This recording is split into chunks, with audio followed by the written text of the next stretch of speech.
In the 5th edition of CargoTalk Digital Conclave Trade Query on Credit Trap brought the attention of all the panelists. Please guide how to work on credit for freight. It seems like a trap if we give it, and if we don't, then the shipping lines are directly offering it. What do we do? Now, in this pandemic world, yes, it's extremely difficult, but then you will have to very keenly balance knowing the customer, what we call it as the KYC. You have to be very, very strong in that before you afford the credit. At the same time, you are mentioning that shipping lines will give it and take away the business. Yes, that danger is always there, because shipping line will know all these customers much more than what you know, and they have got a big, big pocket compared to you. Cash is king, and cash will remain king. How do you generate the cash? How do you maintain that cash? I think it's a far more deeper subject.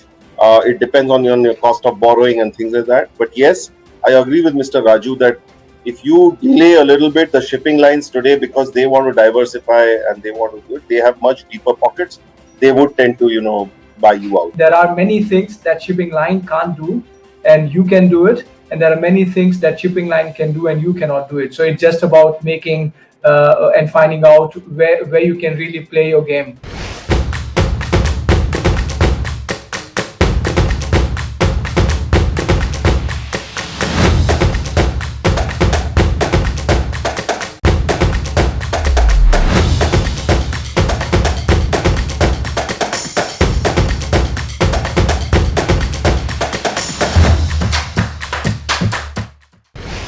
Continue to highlight KPMG study on e-commerce retail logistics. Here is look on their findings about logistic operators. Between FY10 and FY15, that period, you'll find that the first wave or the first opportunity really came to the traditional players. And these were players that had large networks across India, had access to multiple PIN codes.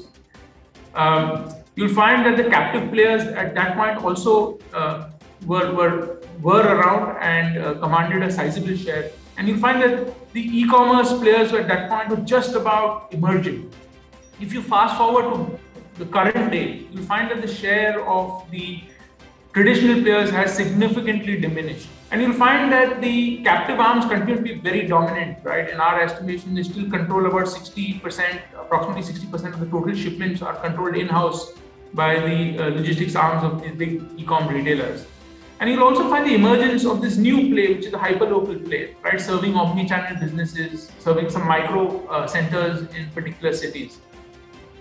And looking forward, the expectation is that really these two, the captive players, and we expect to see some consolidation here. You'll see the daily shipments will move from 4 million shipments to approximately 24 to 25 million shipments in FY25. Lufthansa Cargo orders another Boeing 777F to augment its freighter capacity.